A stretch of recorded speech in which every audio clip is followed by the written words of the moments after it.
The second thing to note is that the webinar is being recorded in all languages, and we will share the recording with all of you afterwards, as well as all related documentation. So things like the PowerPoint that we're sharing, relevant examples, links, and contact details that we'll share throughout today. Throughout the session, you'll also see a Q&A box at the bottom of your screen. We encourage you very much to use this space to ask questions as we go. Some of these questions we'll have a chance to go through live, but all of our speakers and helpers are on hand to answer these questions throughout as well. As you know, this session is being hosted by How to Child Rights series and partners. For anyone who might be joining us for the very first time, welcome. And that, just so you know, the How to Child Rights series it's a series of practical tools. By tools, I mean things like guidance, toolkits, case studies, things that are developed by civil society in collaboration with academia and others. They're written mainly for adult practitioners from within the civil society sector, but older children who are active human rights defenders may also find them useful.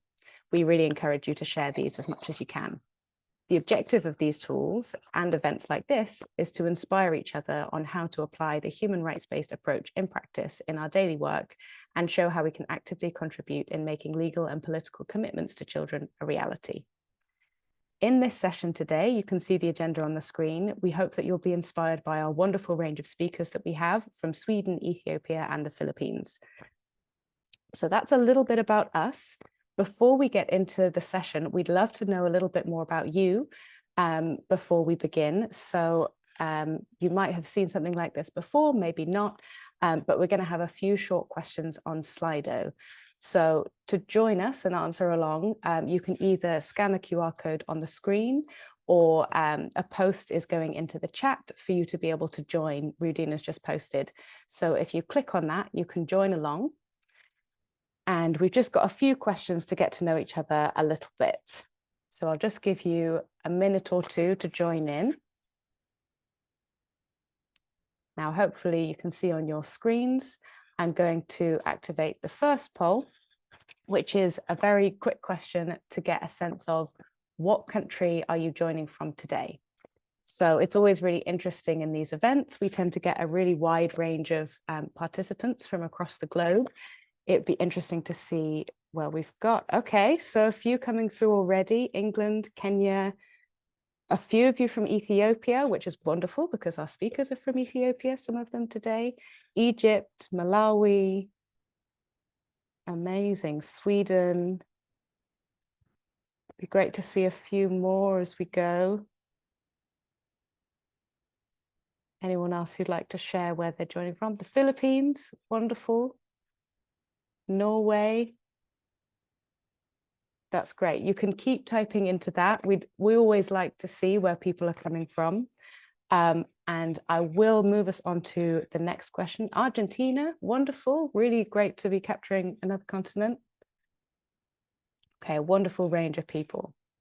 Now, the next question I have for you is, this is actually the second session in a series on child rights and equality. Did any of you join the session that we had in October, where we launched an equality mapping and a case study? Absolutely fine if you didn't join us the first time. We just wanted to get a sense of whether we've got people coming for a second time or whether it's just a first time. Looks like for a lot of you, this is the first time. Everyone who's answered so far, you weren't there at that first session, which is not a problem because we will also be sharing the resources from that session where we had the equality mapping and a case study. Okay, so no repeat people, absolutely fine. And the final question, just to get a little bit of sense of who we have in the room, we wanted to see which of the following areas of work we might have been involved with in the past. So what kind of expertise do we already have? So we have gender equality, disability inclusion, child rights governance, social accountability, SOGIESC or LGBTIQ+, Indigenous groups, or maybe other hard to reach or socially excluded groups. Amazing to see lots of you have experience with child participation. That's wonderful. It's a really core area to so much of this work involving and engaging children. Lots of you also coming out and having child rights governance work, gender equality, over half of you. This is wonderful. I'll just scroll down. Oh, so at least someone for every single one of our categories, which is really exciting. And I think we always tend to get this with these kinds of events. There is a lot of expertise in the room, not just from our speakers, but from our attendees as well, which is always exciting. So thank you so much, everyone who's taken part with that. I'm now going to pass you over to my colleague, Rudina, who's going to kick us off more formally. Over to you, Rudina. Thank you so much, Anna. Can I just ask you once again, if you know, because we have a lot of new joiners, if you can let them know about the translation, those that have missed?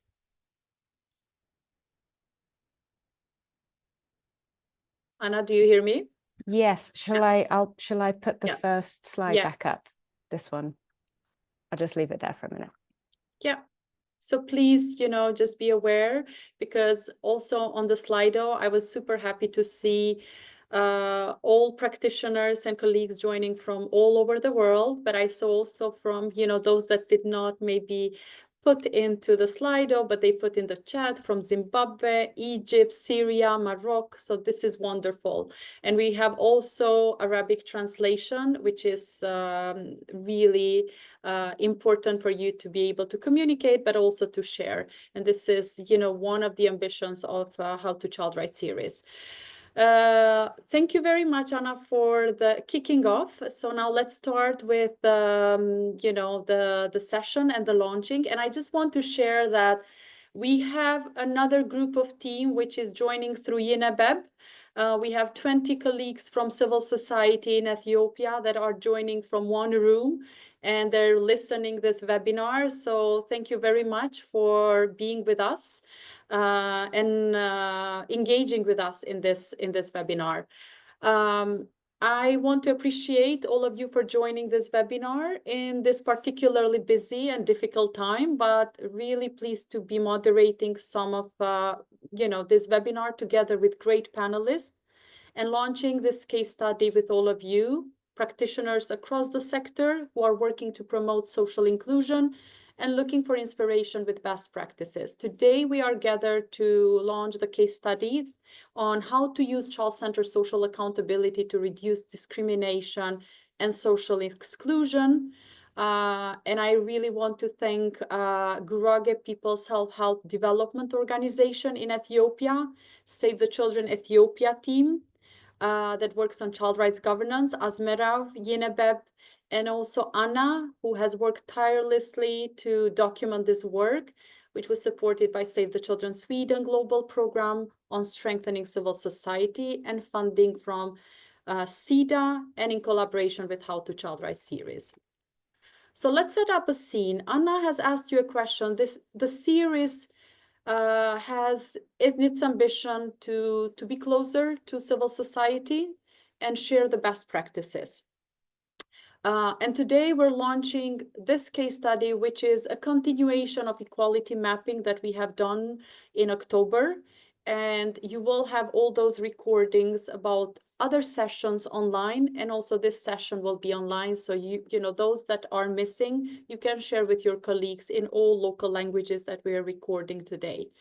But to set a scene why we are gathered here today, we're going to talk about a method which is called child-centered social accountability, and how this method was used to transform the work and power dynamics between adults, children, and civil society together with duty bearers, in this case, decision makers, service providers in this particular case in Ethiopia. We will hear a very inspiring case study that was documented by the team, but I just wanted to bring to your attention what is child-centered social accountability. It's a community-led, rights-based approach built on the understanding that children and their communities can contribute to effectively use public resources which are meant to benefit them. And if opportunities are created for those voices to be heard and actions are taken in response to their demands. And I've seen here that in this community, we have a lot that are working on child participation, and that's wonderful. So it really this method responds specifically to the problems that governments do not always prioritize quality and accessible essential services for all children, and particularly those impacted by inequality and discrimination. So the aim is to empower children and communities to engage with service providers and decision makers, and to influence provision of standards that really reach impact on their lives. I know that working with colleagues across the world, child-centered social accountability stands as a powerful approach to achieving better outcomes for children by promoting social inclusion through close collaboration with civil society partners and children. This case study, particularly today, highlights how tools like social accountability can bridge gaps, ensure that no child is left behind. As this work evolves, we are really eager to explore innovative ways to engage with diverse groups, with different methods that worked. Not only social accountability is that method, but learn also from each other's experiences. So we will learn from other two organizations that are taking part today, two from Ethiopia and one from Philippines, and really share these lessons widely with the CSOs community to amplify the voices of children and collective impact. So today, while we will hear 3 different presentations from practice to theory examples, we're launching this case study to inspire everyone's work, and Save the Children and GPSDO, which is Gurage People Self-Help Development Organization, and the members of these social accountability groups have worked successfully to reduce social inclusion of artisan communities through a combination of methods, interventions, and a range of key stakeholders. So let us invite the first speakers, Azmerav Belay, who is Save the Children Child Rights Governance Advisor in Ethiopia, and Abdujalil Bedevi, who is the Executive Director of Gurages People Self-Help Development Organization. The floor is yours, Azmerav and Abdujalil.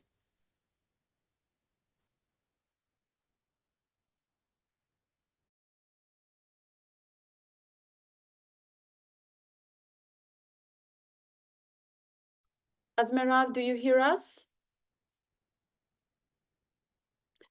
Okay, I think that we're having some tech issues. Yes, we have. Thank you very much, Rodina. I'm Azmerav Belay from Save the Children Ethiopia. I'm the head of Child Rights Governance. Can you hear me?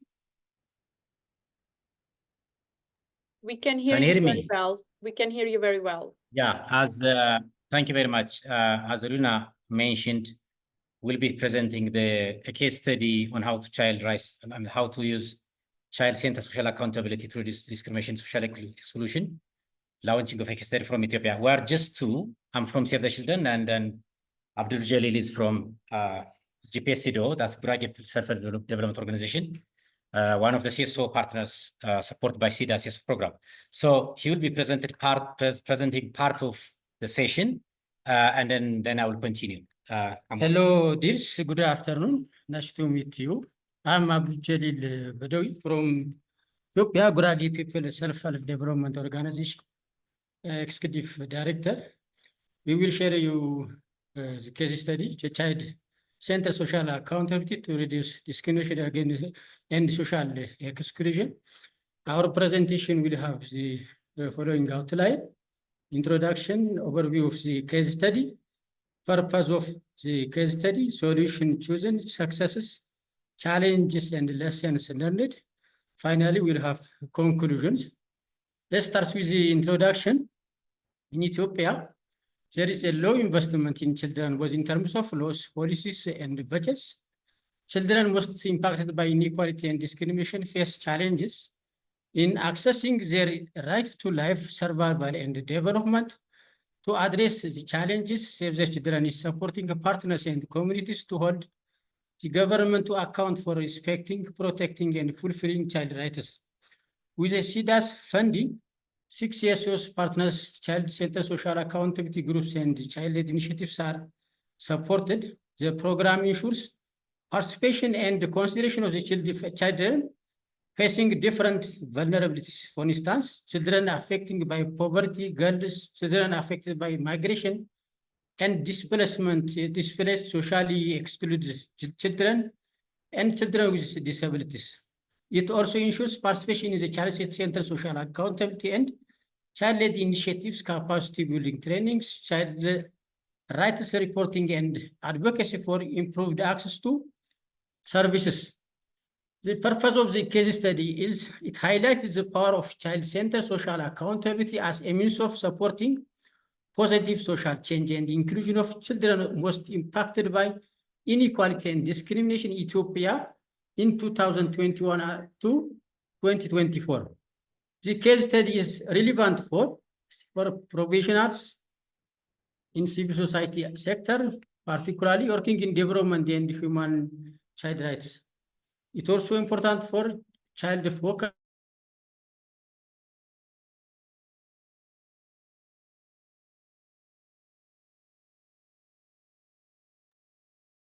Abdul Jalil, we don't hear you.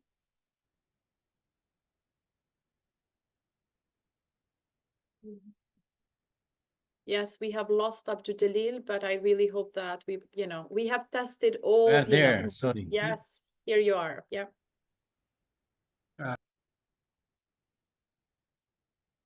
You can continue, Abdul Jalil, if you hear us.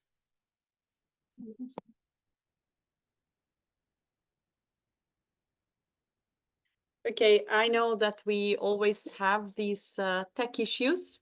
It's not always easy. We have done all the testing, but sometimes, yes, yes, here you are. And if it's fine, Asmera, you can turn off the camera. Maybe the internet will be faster. Maybe you can should turn camera, maybe. Yes, yes, turn off the It's a camera. problem. Yeah. Yes, you can continue. Okay. Our purpose, the case study purpose is also important for child-focused solutions intended to use child-centered social accountability, engage children in initiatives to improve social services, also targets government entities interested in engaging with right holders. My colleague Asbara will present the remaining section, the floor is for him. Thank you very much. Can you move to the next the next slide?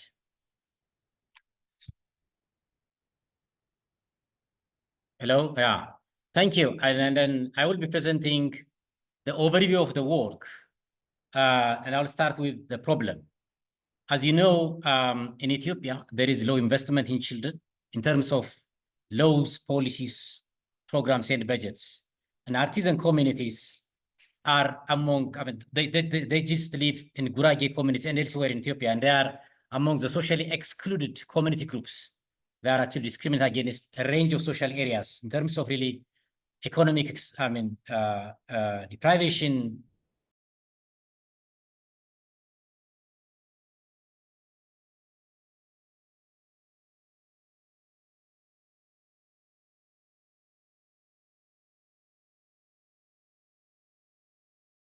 In terms of economic deprivation, educational, cultural, and social exclusion.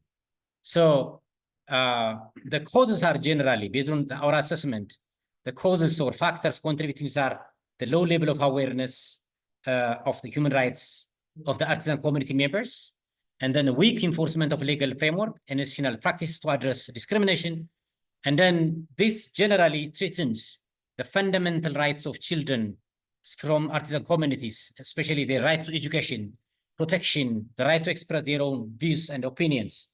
In terms of education, many of the children from artisan communities are actually working in their home, and most of them are actually employed in the well-off families. And then going to school is really difficult for most of the children from this community.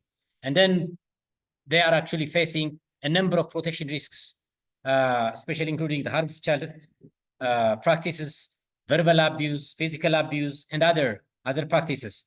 And then there are very little opportunity to actually participate in their own matters. And then they are actually deprived of their rights to participation. That's actually indicated in the Article 12 and 13.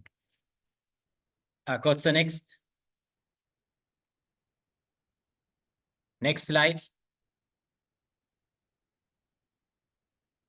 Yeah, I mean, having identified a number of problems, rights violations that are actually faced by children and families from the artisan communities, this program, supported by CEDA CSO program, has actually supported a CSO partner called GPS-CDO, and then initiated a program basically focusing on the child-centered social accountability. And then I will be presenting the solutions chosen and then the mechanisms and tools used.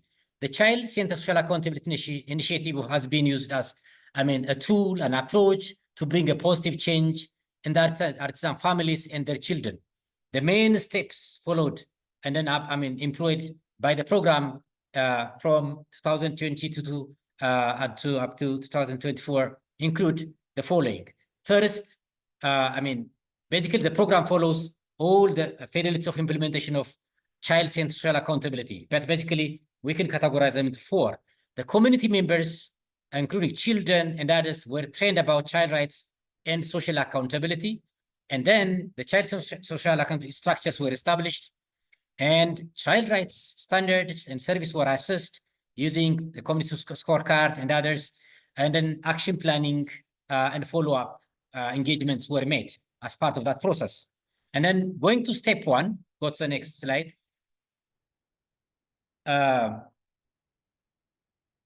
Step one, Save the Children and GPS-CEDO, they trained children and community members on child rights and child-centered social accountability processes, and then especially how to use a community scorecard to assess accessibility and quality of service for children. And then through that process, those children from artisan communities were identified one of the social excluded groups who are actually deprived of access to social services or whose rights has been violated. And the training actually included community scorecard, which actually try to identify the specific, even gender-related gaps in accessing services. Now, step two is, the structures, the child-centered social accountability groups were established, and then about 10 groups were established, each, in total having 200 members, especially adults and 30 children in 10 groups. Next slide.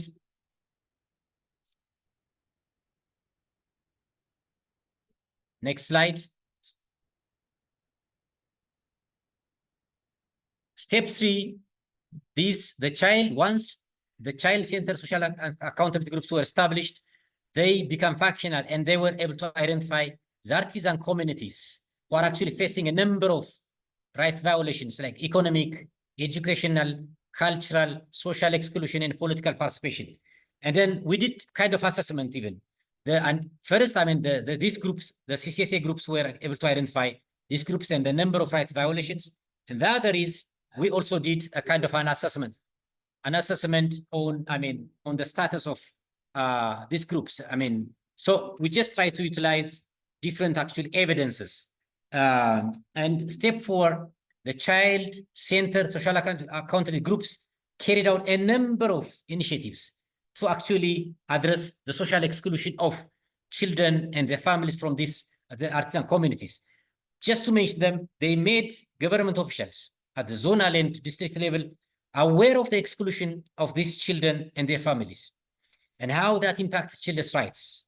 And then the government officials were very much surprised about such level of discrimination that the children and the families from these communities are actually facing, and then increasingly recognize it and their human rights. And then they just engage it in the process of really addressing the rights of children from these communities. And then ultimately we secured the child-centered social accountability groups secured the zonal level commitment to address and then prioritize the education rights of the children from artisan families. And then the government structures and officials, they took a number of affirmative actions like provision of school material for the children, and then conducting awareness raising about these, groups of children and families to reduce discrimination, even conducted home visits to encourage families from this, to encourage families to send the artisan children to school. So there are a number of actually, commitments that secure from the government officials. And then as a result of this, we observed a number of successes and achievements. One is school attendance and socialization of, socialization with children, other children in the mainstream community. As you see, the data, we just try to capture the data, and then as to how many children from artisan families were able to enroll in school as a result of this solid child-centered social accountability. And then if you see the number of children enrolled, especially in the 5 primary schools where we collected data, has actually increased. Even in 2024, at about 805 children from artisan families are able to, enroll in the primary school. And children enrollment in the schools contributes towards changing the social dynamics, because the children from artisan families are actually able to interact with the children from non-artisan communities. That's actually creating kind of social, actually, it's just changing a social dynamism. And then there are some anecdotal evidences that what, the children said. One of a 6-year-old girl from, who's actually enrolled in the primary school from artisan family, they said, being in school gives me a lot of opportunities, and I can play with other children and share my feelings. Although there are still unchanged things, there are positive changes in the way children from artisan families are being treated in the community. The next slide. Next slide.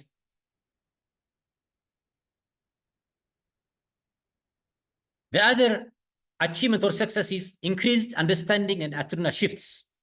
Generally, there has been an increased duty-bearer understanding of their obligations to uphold the children's rights from these communities.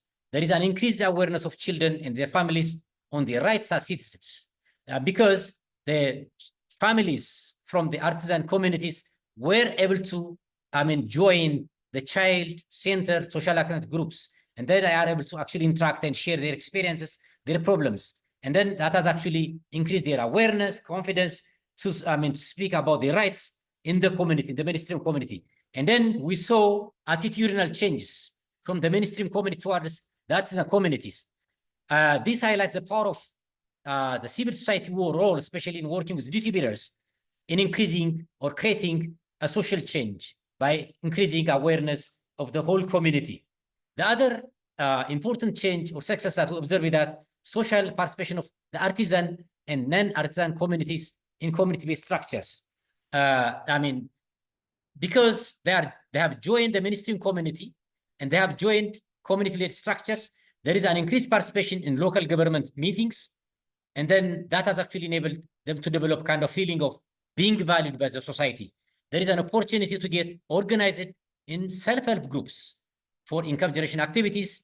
And then there is also intermarriage between the artisan families and then the non-artisan families, which has never existed before. And that has actually been very impactful to ensure social inclusion of, or create social cohesion between non-artisan communities and then artisan communities. A 35-year-old woman from artisan family, an SC member, said, we had experienced a generational social exclusion. Now we see positive changes in the way society treats us. We are joining IDRS. IDRS is kind of a social institution and a subtype of local organization run by the community, a kind of self-help initiative.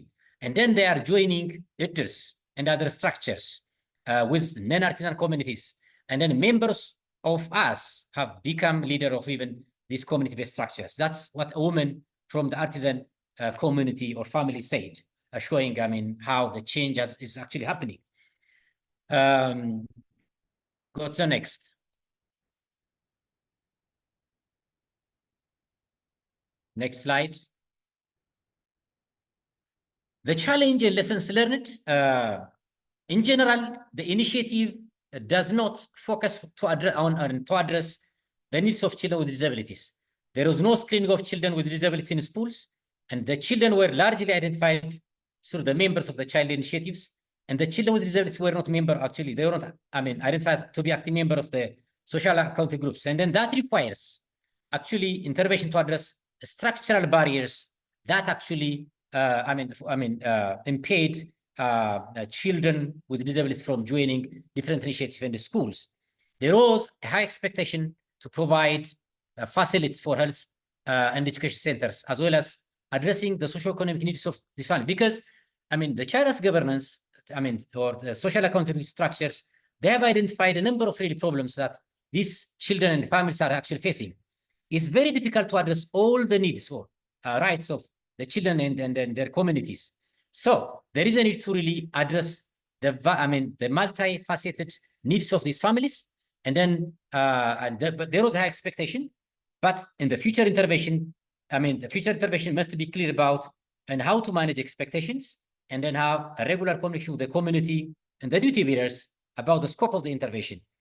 Also, there is a need to link this initiative with other sectors like education, protection, health and nutrition, child poverty programs, to address holistic needs of the children and the families from these communities. The other is there is a need to actually conduct stakeholders mapping and then engaging regional authorities. There was actually the CSOs and the child-centered social activity groups, they lacked established links with the regional authorities, so limiting their voice and influence. And then to address that, there is a need to really map out the key stakeholders who are actually a stake in that respect. There is also a need to document some of the initiatives then at district and zone level, so that we can actually institutionalize the initiative in education and health system and advocate for institutionalization at regional, subnational, or even national level. And then there is the other is, currently a national social accountability consortium has been established, and I happen to participate in that, which will create more space for CSOs, CSO-led social accountability initiatives to influence at the national level, because a lot of work is going on at the local level. We need to link that to the national level. And that's, challenge and a lesson that we have learned through this program. Next slide. And then coming to conclusion and words of advice to civil society actors, our advice is that use the existing local structures, like child structures. It is the child-centered social accountability members and children who are members of the different child-led initiatives that identified these social exclusive groups of the communities and present to the government officials. So working with local structures is very important, and I expect social resistance, obviously, because working on governance issues and human rights issues, working on social exclusion and inclusion, that actually CSOs need to expect social resistance from the people affected, even themselves, from the community, and then the mainstream community, and also from the duty bearers. And there is a need to establish positive relationship with government and communities, and you need to build your communication with evidence and ensure constructive engagement with duty bearers and then other actors, including civil society, community structures, and the child structures. That's very important. We need to have that actually constructive engagement with clear communication, and then multi-sectoral approach. It's very important. Need to work with different actors to further address the discrimination against artisan girls and boys in the socioeconomic areas, education, health, and social protection sectors, because their needs and rights are many. So in just to address that, gaps, we need to work with different actually thematic areas, stakeholders, and key actors at all levels who have a stake to support this group of children and their families. Thank you very much. Finally, read the full case story and share to all people who are actually interested in this kind of case study and initiate similar program. Thank you very much. Thank you very much, Asmera. And I think that was impressive also to see the results and great work that Groge's People Self-Help Organization, together with you, have been doing in the field. You have some questions. I have tried to answer one in the chat, but that would be really nice to clarify more about artisan communities. And also, please read the case study. It's in French and Spanish and English. And if there is a wider interest, we will be able also to translate in Arabic if colleagues are really interested to have this kind of work in local languages. Now, stay tuned, because as Merav and Abdul, you will have to answer some questions, in the chat. Now, I would invite Netsebrak Tamene, who is the program coordinator within the Young Women's Christian Association in Ethiopia. And together with her is Dehab Mustafa Mohammed, the General Secretary. Netsebrak will be presenting on social inclusion, why social inclusion is so key. And she will be sharing some examples they have worked on as organization, and also sharing some tips of what they have seen has worked. So over to you, Netsebrak, for the presentation. Okay, thank you, Rubina. So can you hear me, everyone? Okay, so thank you. I can hear you very well. Okay, thank you. So I'm going to present the best practices, YWC's best practices in relation to social inclusion. So Young Women Christian Association is a pioneer women-led organization founded in 1962 in Ethiopia, Addis Ababa, and it reestablished in 2000 and registered as a local non-organization. So the organization mainly works to advance gender equality.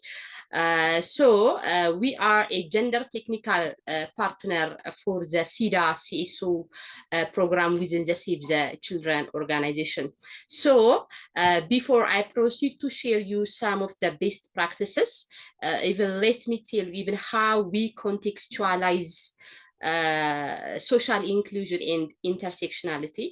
So next slide. Next slide. Globally, exclusion and marginalization present substantial barriers for social excluded groups in accessing essential services such as education, healthcare, and other basic needs. Ethiopia's situation mirrors these situations. However, the Ethiopian constitution ensures equality among all people.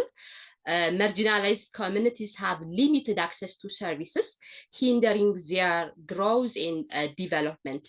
So here, social inclusion and intersectionality are two important concepts in understanding social dynamics, particularly in relation to socially excluded or marginalized groups. So in this time, those who we consider as the socially excluded or marginalized groups are women, girls, people living with disability, people living with HIV/AIDS, and internally displaced people, and people living in poverty and others. So next slide.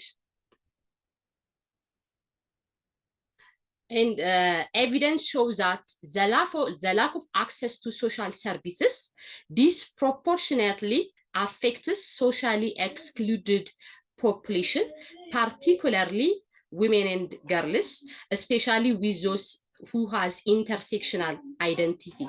So YWCA has been working to address these crucial challenges through even different thematic areas by applying intersectionality approach. So this approach is even helps us to address social inclusion by focusing on even how gender intersects with different factors like even age, disability, location, socioeconomic status, and other important factors. So as an organization, we ensure meaningful participation of these marginalized groups in every stage of our program. So if I said this, so let's proceed to share you not only a single practice, but some of the best practices within in our organization. So our first best practices is a participatory intersectional gender analysis has been conducted among the SIDA CSO program partners of the Save the Children in Ethiopia. So this intersectional gender analysis has helped us to identify the intersectional gaps among the CSO partners, among their programs and their child-led initiatives and child rights structures, so that, as I said, even gender gaps has identified, and action plan has prepared, implemented, and regularly monitored. So following of this approach, we have achieved some of the key results. So next slide. Among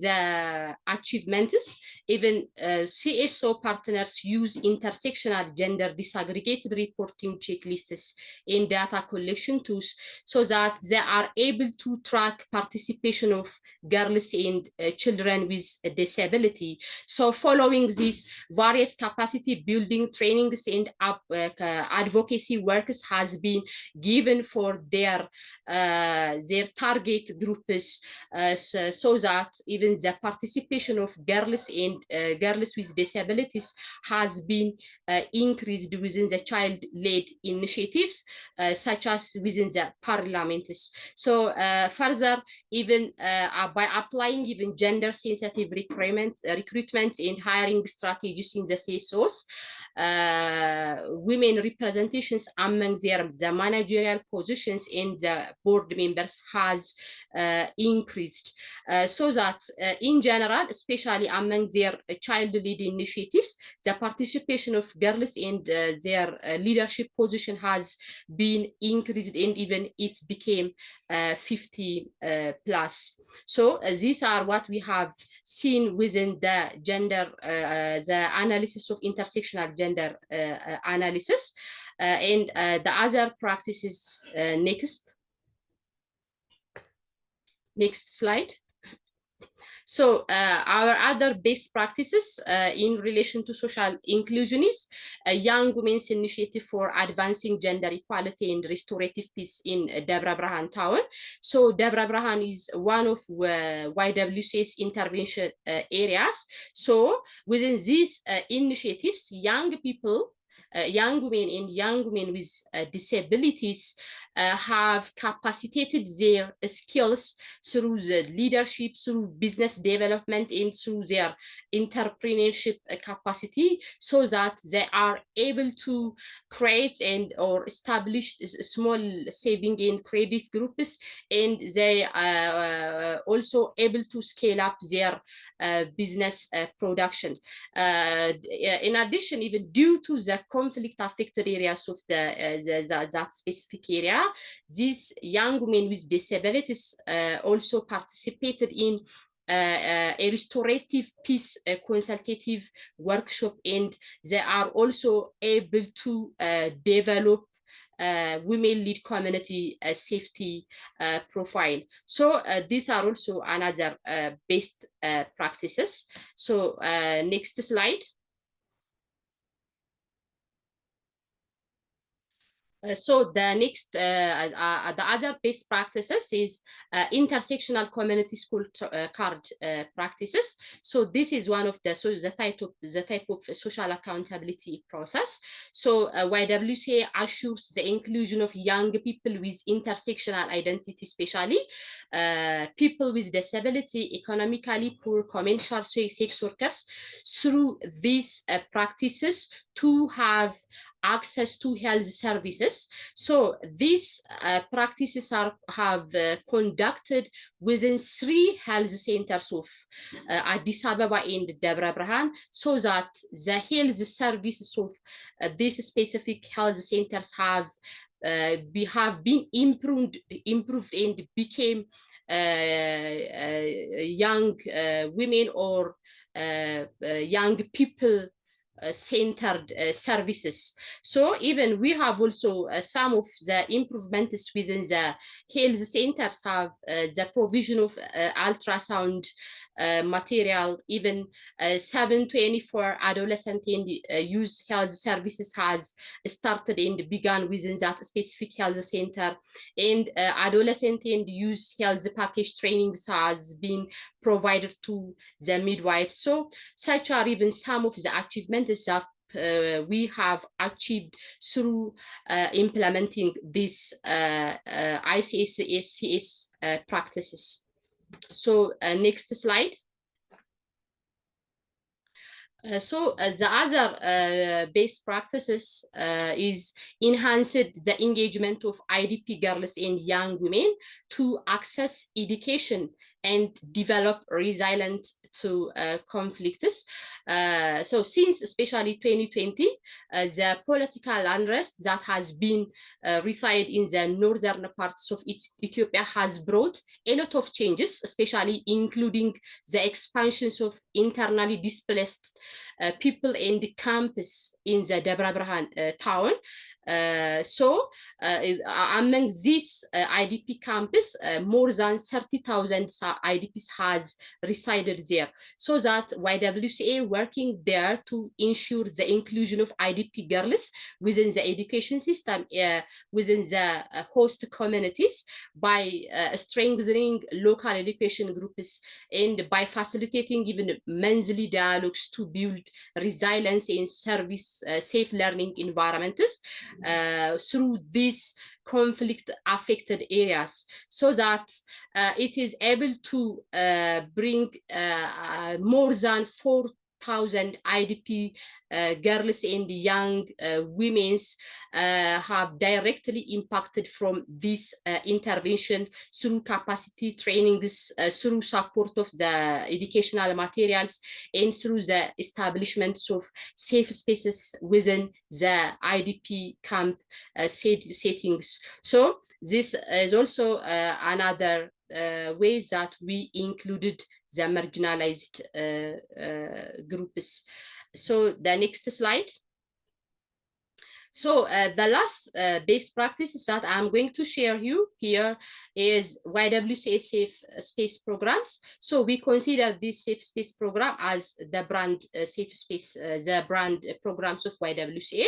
So through this program, the organization creates a safer environment for marginalized women and girls and ensures their voice to be heard in 3 towns. So the safe spaces, our safe spaces reside in 3 towns of Ethiopia. So through these safe spaces, we establish social support system to have a pyramid or to have a dialogue with their peers and friends, and we also acquire contextually relevant skills such as life skills, communication and leadership skills, and any other capacity building trainings has been given within the spaces, safe spaces, and accessing non-stigmatizing multi-sectoral GBV response services are also given within these programs.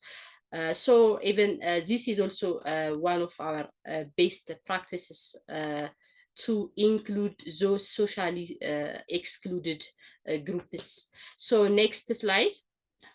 So through all these interventions and programs, we have learned one, even evidence-based action plan is key. It helps us to identify the real gaps. And the other is even monitoring and evaluations are essential. So even a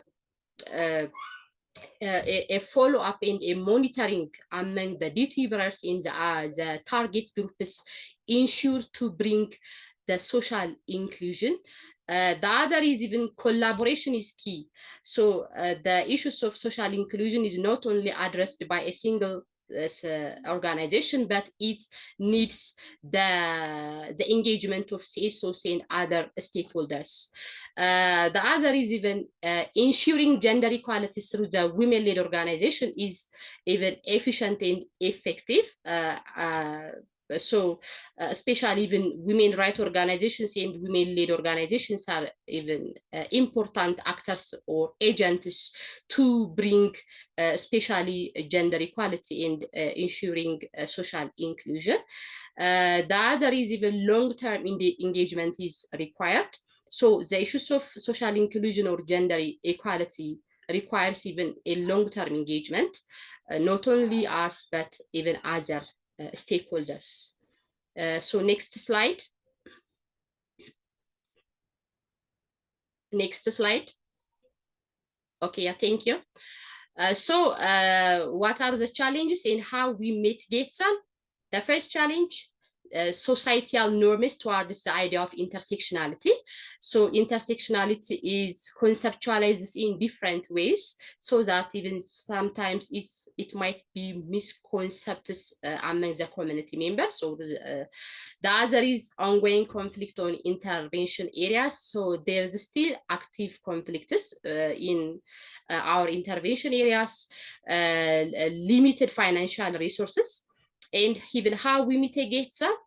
The first place, even continued awareness raising using the mainstream media's digital means and local community dialogues about even intersectionality and gender equality, and maintaining maximum safety precautions is also the ways that we mitigate the active conflicts of within the intervention area. And the last one is to mitigate the limited finance resources, we mobilize local resources and mainstreaming, especially volunteers through our programs and through our activities. So these are, I think, all my presentation. So thank you, everyone. So if you have any questions, suggestions, yeah, you're welcome. Thank you. Thank you so much, Netzebraka. Well done on a great work. And thank you for bringing us back. Okay, what other ways of including children and the most discriminated children by inequality, what are the best ways how to work with them? So that was really, really inspiring to see your work. Now we will move to the other part of the world, in another continent, and I'm really happy to present Jalan Paklarin, who is the Executive Director of Women's Legal and Human Rights Bureau, and she's joining us a very late hour from Philippines, and I had the pleasure to meet also her last year in Bangkok, where she really presented very inspirational discussions and presentation on equality and intersectionality concepts. So we know that children are not there. So, but how do we move from theory to practice? What are some of the examples and learnings from Southeast Asia? And how do we understand equality and discrimination from a theoretical point of view, but also from, building this intersectionality concept? So over to you, Jalan, for the presentation. Thank you, Rudina. Hello, everyone. I'm Jalan Paklarin. I'm from the Women's Legal and Human Rights Bureau. WLB is a feminist non-government organization based in the Philippines, and we're doing work on the promotion and protection of women's rights, including children's rights. So my presentation will focus on the application of intersectionality and inclusion in our work. And just to give you a context, when WLB started, we are not doing any work relating to child rights. So I will be sharing with you some of the work that we're doing relating to girl children and to other marginalized girl children. But before I proceed, since the title of my presentation is on the praxis of intersectionality, how do we apply intersectionality as a concept in our work? No? In terms of, from theory to practice, how do we do that? How do we try to navigate intersectionality in our work, both at the national and regional level? So next slide, please. So maybe the first question that we need to answer first is, why is there a need for an intersectionality lens in our work? Can you make sure that we can see the entire slide? Yeah. So, okay. So, the previous speaker already shared some important learnings, no, in terms of how intersectionality is important. But what I wanted you to highlight is that intersectionality helps us to avoid a single axis approaches, where when we speak of intersectionality, we're not just looking at identities, but we're also looking at context and the intersections of issues. Intersectionality help us avoid an additive approach. It's not an Olympic oppression that if you are a person, if you're a if let's say if you are a woman and then you are a person with disability and then you're a person with representing the LGBT groups, you're more oppressed as compared with let's say with with a woman from the indigenous group. I think that's not the idea of Kimberly Crenshaw when Kimberly Crenshaw introduced the concept of intersectionality. The main purpose of intersectionality was for us to see the dynamism and the multi-pronged issues that an individual would face in based on her context and based on her identities. Intersectionality also enable us to examine how systems of oppression overlap to generate both privileges and disadvantages. So I will. It also tell us how the different power differentials are affecting a particular individual in accessing justice or in trying to claim their rights. So it gives us actually an understanding of what kind of intervention can we do so that we can be inclusive. So the aim of intersectionality is not to be very rigid about it and to be specific, but really to see how we can make all marginalized groups participate in one activity at the same time. So next slide, please. So I will share with you some it's not really how should I say it? It's not it's difficult, it's challenging, but moving from theoretical to practical when it comes to intersectionality actually are innate part of our value system. Number one, when we apply intersectionality or inclusivity in our work, we learn to empathize and compassionate. We try to recognize what are the different systems of oppression that that person is trying to experience. We try to listen, value their experiences, and stay grounded. Because sometimes the problem is there's a tendency for most of us working in development work that we have a prescribed approach on how are we going to address this, because we have a project proposal that we need to follow, we have a logical framework of analysis, we have a theory of change. But sometimes what we always do in our organization is to, yes, we are guided by our proposals, we are guided by our logical framework of analysis, we are guided by our monitoring, evaluation, accountability, and learning tools, but we are more guided by the experiences of the marginalized groups, particularly girl children, as our basis to understand them further. We need to know their issues and context as our partner communities. We don't assume that because they are indigenous groups, this is how they will look at this is how are we going to look at them. We need to listen to them. We need to learn the way they say things, no? We need to identify the various systems of oppression. Is it language? Is it the culture? Is it education? Is it the presence of the husbands, the presence of the boys, the presence of the leaders, tribal leaders in the community? We have to identify the various systems of oppression.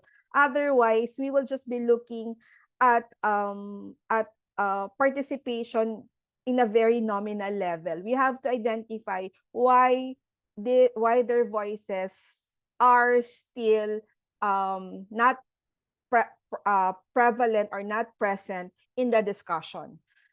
Sometimes you need to go beyond the scope of the project. And later on, I will explain to you in my example on our work on the intersection of climate change and child marriage.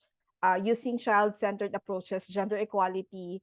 How did we do it? No, we are not a big organization. We are a very small organization, but we always look at the challenges of being able to implement our project, our programs, and try to think outside of the box. So, and by identifying, of course, the different sources of oppression. And then lastly, we try to enjoy the journey. And as they always say, if they need to cry, we cry with them so that we understand fully what they are really experiencing from the ground. So to understand it further, I mean, how are we doing this? How are we trying to implement theory to practice? Let me cite a particular example. Please proceed to the next slide. This is actually a small partnership with Save the Children International, but because we are very we were immersed with the experiences of the intersection of gender equality, climate change, child rights in the context of child marriage. We try to combine together our programmatic work with the work that we're doing with Save the Children Philippines. So the main agenda is to look at the context of climate change, the context of children in relation to climate change.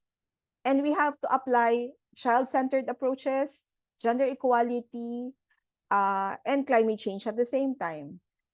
But given the limited funds, resources that we have, we identify child marriage as the intersection that will be able really to expose the interconnection of climate change, of gender equality, child rights approaches, and at the same time, even conflict resolution in the context of child marriage. So we try to understand what is climate change, and then how children, particularly girl children, are affected by climate change. And then we try to also understand how child marriage how climate change in relation to child marriage create a multiplier effect that push girl children and even boys to enter child marriage due to poverty and due to climate change. So there were a lot of conversations that came out in the gathering of stories. So we actually asked girl children to share their stories. Of course, we asked consent from them. We asked them if this is something that would really help the girl children. So a lot of those stories actually talk about harmful tradition, norms, and practices that lead to displacement, insecurity. They raised even issues relating to sexual and reproductive health rights. Those were some of the issues that they raised, and we cannot just ignore and disregard these issues as I'm sorry, but we're just focused on climate change. We cannot accommodate other issues, no. So a lot of challenges keeps on propping up in our conversation, like how girl children they had to stop schooling as a result of poor malnutrition. No? At the same time, they're also pregnant. So some of them even actually use marriage as a way to escape poverty, or because they're already tired cleaning their homes, because most girl children are assigned of cleaning homes. And because they're already tired cleaning their homes, they thought that getting married to their, let's say, to the person that they love would ease their job. So these issues actually, or these stories, you cannot just leave it as not important. You have to pick it up and analyze and understand how these issues raised by girl children are all interconnected to issues relating to climate change. We cannot just disregard their assertions, or sometimes if they don't talk about, let's say, what are you doing before you get married, what were you doing? So if they don't answer that question, it also means something else, no? Maybe something happened. So and those issues actually, those actions that are their silence also are data that we also need to consider as part of the intersectionality. Because maybe the reason why they're not talking, the reason why they were silent, it's because of the culture, how they were raised. Because from the start, they think that they're not supposed to speak, that they're not supposed to speak their mind, that they're not supposed to participate in discussion, that their voice are not important, that their ideas are not important. So all of those, although are very clear when we speak of child rights, are more exposed as part of the issue of those children who experience child marriage, and those children who are also experiencing discrimination as a result of climate change. So, so those issues that were raised in relation to the intersections of children, gender, climate change in the context of child marriage were all gathered and have been part of a case study that eventually was used as their agenda in talking to governments of ASEAN, or the Association of Southeast Asian Nations. The child marriage is a very important issue in our region, that we have a differing definition of children. And in some countries, it's being allowed. In some countries, it's not being allowed. And what is the role of climate change in relation to the to child marriage? So even children, actually, it's very natural for them to share their stories because it's from their perspective. We don't even need to do a framework. We don't even need to do a discussion about intersectionality, because it's an automatic thing for children to speak about their experiences relating to child marriage and climate change. And for me, that's what intersectionality means. Being able to have the capacity to show the interconnections of all of these issues naturally, because you have the space, you provided the space for these marginalized groups to talk about it. Next slide, please. Okay, I'll skip this slide because I only have 1 minute left. Next slide. So what are the challenges and learnings? So I think I've mentioned already that it's important to know the issues and context of your partner communities. As a development worker, we need to listen to their voices and be humble. We don't know everything. They know more because that's their story. We need to use their experiences as our guide for designing the activities. I know we are always guided by our proposals, by our log frame, but we need to listen to their experience because they know more, and their experience will guide us in defining the activities. Then we need to have no judgment and stop acting like we know what is best for them. We need to recognize that they have agency, and we have to let them decide in the end. And lastly, this is one of the issues that we always raise with our partners, development partners, that meal or the monitoring, evaluation, accountability, and learning are important. But sometimes we focus so much with the indicators, we lose sight of their experiences, which is more important for all of us, and the changes that they had in terms of awakenings and learnings. So I think at the end of the day, we have targets, but the learnings and changes in norms and attitudes is far more important than anything else. So thank you so much. Thank you, Jelan. That was really very inspiring. And I think that that's why we have created this space on How to Child Right series, so we can share the learning. So sometimes, you know, we're not very good at documenting everything that is happening. I'm really happy that we've documented the case study from Ethiopia, and you know, that really creates a lot of engagement. But as you were saying, you know, seeing from that perspective and also really harvesting what is happening from their own experiences is really important. Dear colleagues and friends and practitioners, I am really happy that we ended the presentations, and I know that you always want to have more space about sharing. I really would like to invite anyone that wants to ask questions. This is the space to ask questions towards the panelists. We have heard Azmerab and Abdul Jalil, Netsebrak and Jelan sharing their best practices, how they work on social inclusion, how they reduce discrimination, how they work with intersectionality. And that's really, very inspirational for us to see. So now it's time for us to allow the space for all of you to ask questions. I see there is someone raising, Agustina, right? Agustina,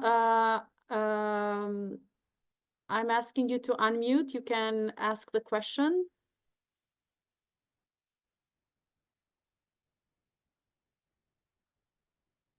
Agustina, can you speak?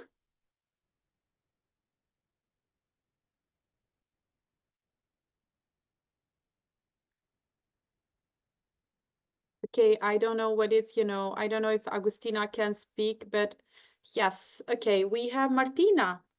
So until Agustina finds a way, then we ask Martina to place her questions. Can I ask Juan or Anna, can you give them permission to speak out? Martina or So Sander? both should have the ability to unmute, and I've clicked ask to unmute, so you should be able to turn your audio on. Let us know in the chat if you're having issues with that.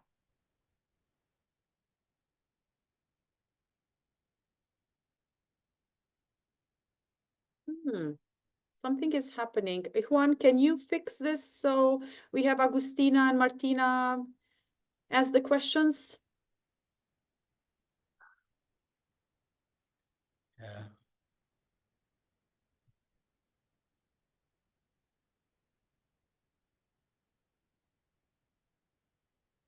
Okay, I think that we're facing, Martina, I'm trying to ask you to unmute, but something is happening. I cannot.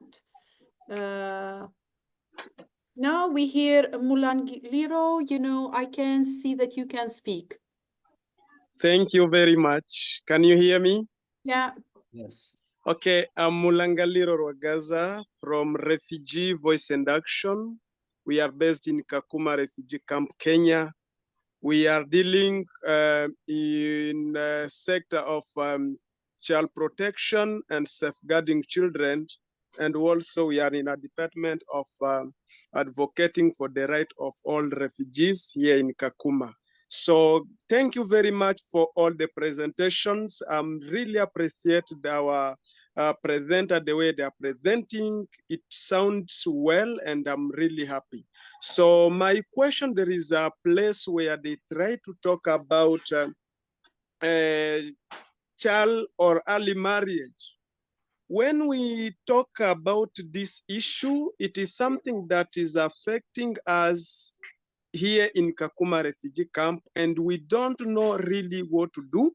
And I will just ask a question at least to see or to understand which way we can see or we can use to help these children in Kakuma refugee camp. We have so many children who are coming from their families, from their homes. They just escaped to Kakuma from their different countries.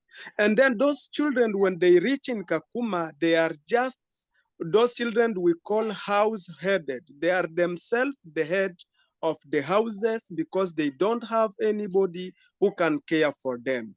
And then there is a time because the life is very difficult, they don't have someone to support. And then they will be engaged in some, let me say, sexual abuse and drug abuse because they are just looking something to it. They are thinking that by selling their body, by getting early married, they will be at least safe.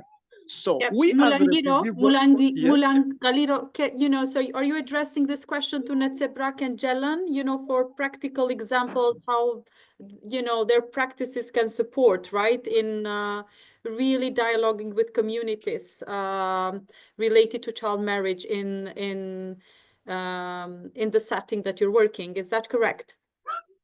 It's correct. This is the main point at this point, and I think you can still do your own research and ask about this because it is something that is running up and down here in Kakuma. And also we have some tribes or some other nationalities that allowed child married by saying from 14 to 16, the child girl is able to get married. We have even such kind of nationalities and tribes that allow this in the camp. So I'm saying this, I'm not someone just from somewhere, but really this organization is registered here in Kenya, means they understand and they know what we are doing in Kakuma refugee camp. So Thank you this is so much. something important. So my question. Yeah. Do you hear me? Yes. Okay. So Jelen and Netsebrak, just, put the question, and you will be able to answer with your knowledge, how do you approach these, this problematic child marriage.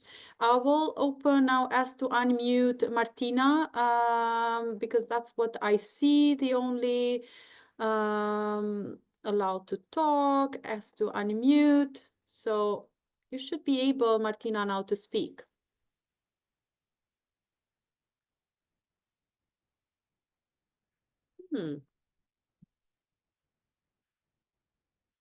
Juan, can you help this? Sorry, and anyone that really wants a question also in written, can you type on the Q&A chat?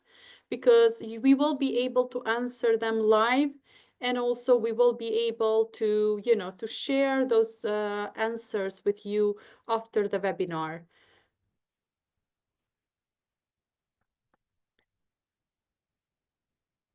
I personally don't know how I can control this, this tool, but I'm giving access to you, Martina, to unmute, but it's not working.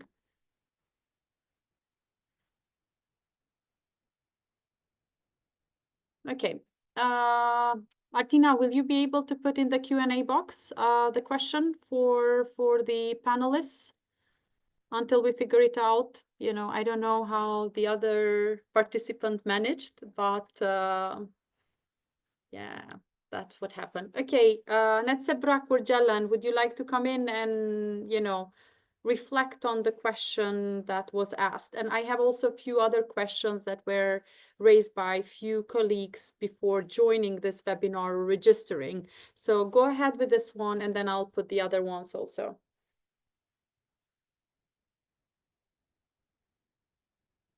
Netsebrak or Jalan? I was actually asked, I would want someone from the region to respond. But I think child marriage is very it's a very challenging issue, because it's an issue of culture, and at the same time, culture allowing child marriage to happen. But I think in the Philippines, we already child marriage is being criminalized. We were able to pass a law criminalizing child marriage, but although there's a law, we still need to raise awareness among groups practicing child marriage, and explain why child marriage is actually challenging, or not good for boys, even for boys and for girls, no. So we need to do a lot of education of the public to show why child marriage is should not be allowed in our country, or should not be allowed in the world, no. Maybe I'll stop and ask The legal other changes groups. are really important at the Yeah. at this stage, and that's what also Asmera was talking in the beginning. When we talk about, weak legal system, that's where, a lot of challenges happen in terms of discrimination. I really cannot. Reflect. Yes, Asmera, would you like to reflect on the question? Yeah, I mean, that's common in Ethiopia as well, because Ethiopia is a multicultural society.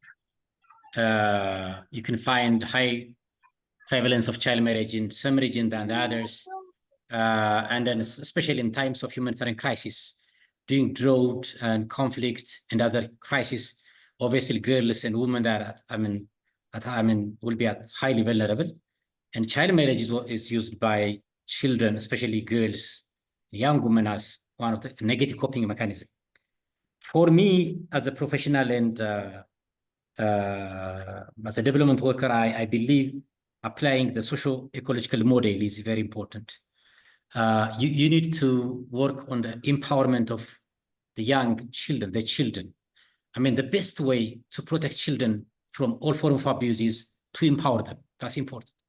So you need to empower them. They need to have the knowledge, skills, and the capacities to demand their rights and then say no to violence. And then that's working with child-led structures, community-based structures is very important. The other is you need to bring, change in the family, in the community. That is, the first part is the microsystem, the schools, the community, that's important. And you need to work also the societal level changes, the cultural, the socio-cultural, elements and everything. And also you need to work on the government system. You need to address the duty bearer. So if you work on those systems, obviously you are creating a protective environment for girls, even if there is a crisis. If the system works very well, obviously, there could be a mechanism to prevent girls from all forms of abuse and exploitation, including child marriage, all that. So applying that is very important. Very important. That's what I can suggest. Thank you. Yes, thank you very much, Asmera. Please use the Q&A box for questions. I really would like you to use that one. I have a few questions, that everybody would like you to have the opportunity to answer. And I think that one is for you, Abdul Jalil, how we can ensure the long-term sustainability of the efforts that you have done in Gurage zones, because while Asmera was presenting, I think that you have been working with artisanal communities, but you did not address also the children with disabilities. So what do you think are the next steps for you, to address a long-term sustainability of these efforts in Gurage? The other question is for you, Jelen, and also for you, Natsebrak. What strategies are proven to be effective in raising awareness at school and at the community level about discriminatory practices? So think about it, and then we answer. We have few minutes left. So Asmera, maybe Abdul Jalil, if he's closer to you, can we hear him?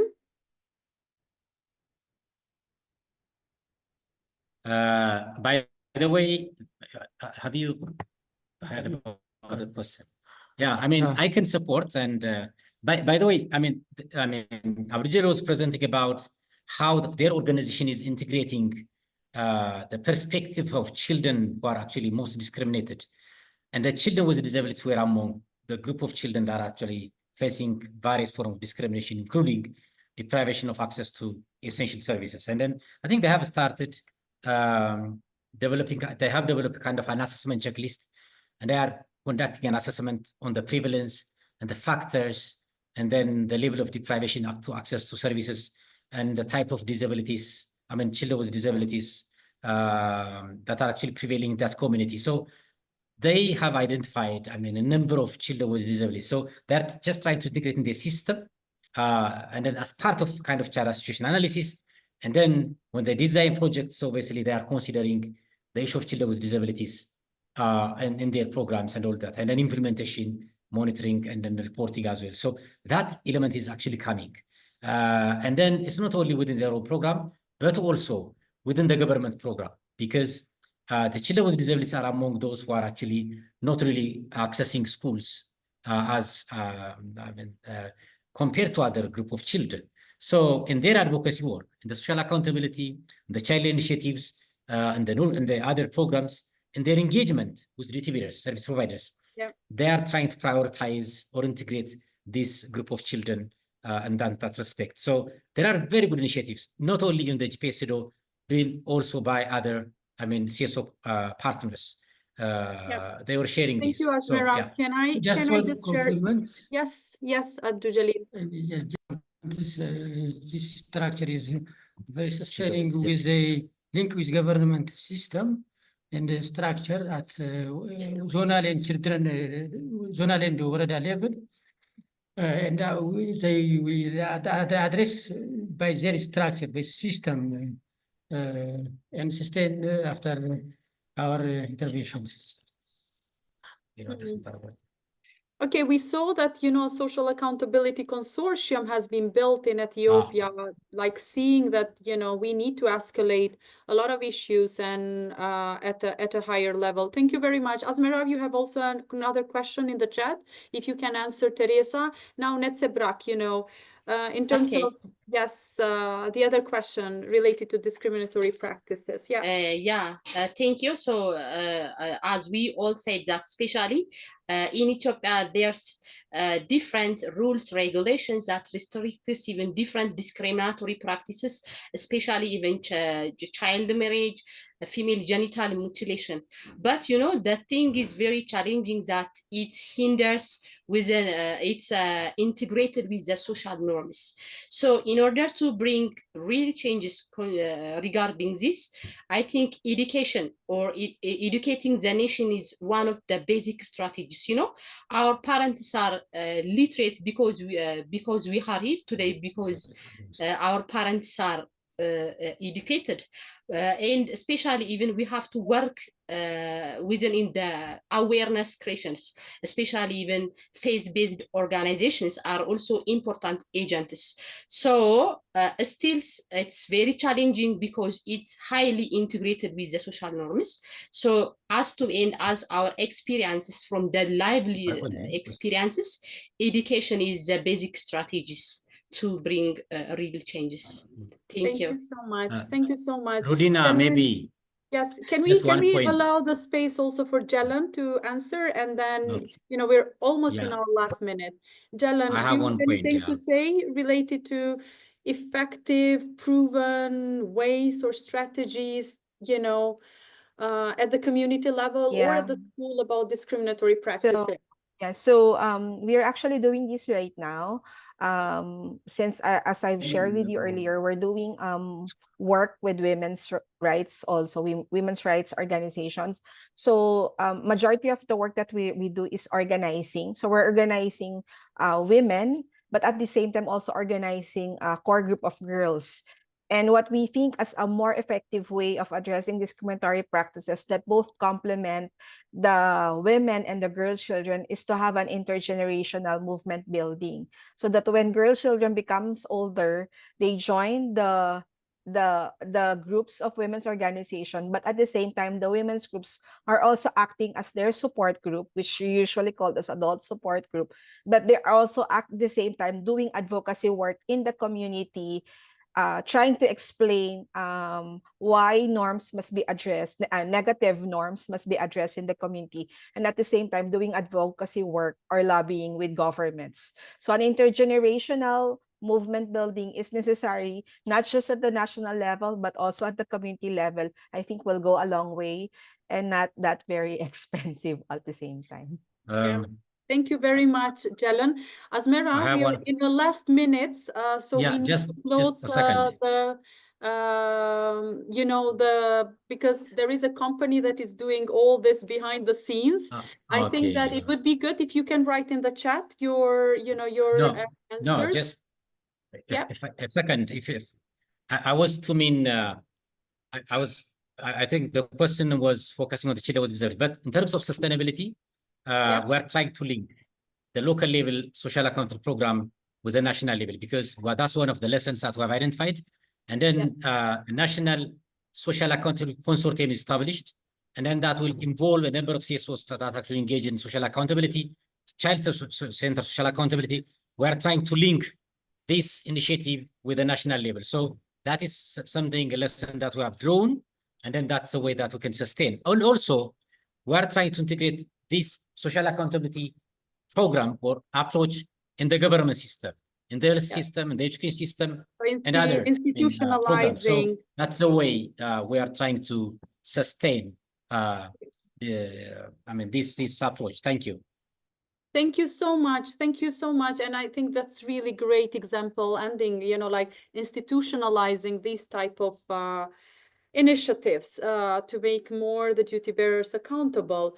Thank you so much, Jalan, Netsebrak, Abdujalil, Asmera, for this great peer exchange session.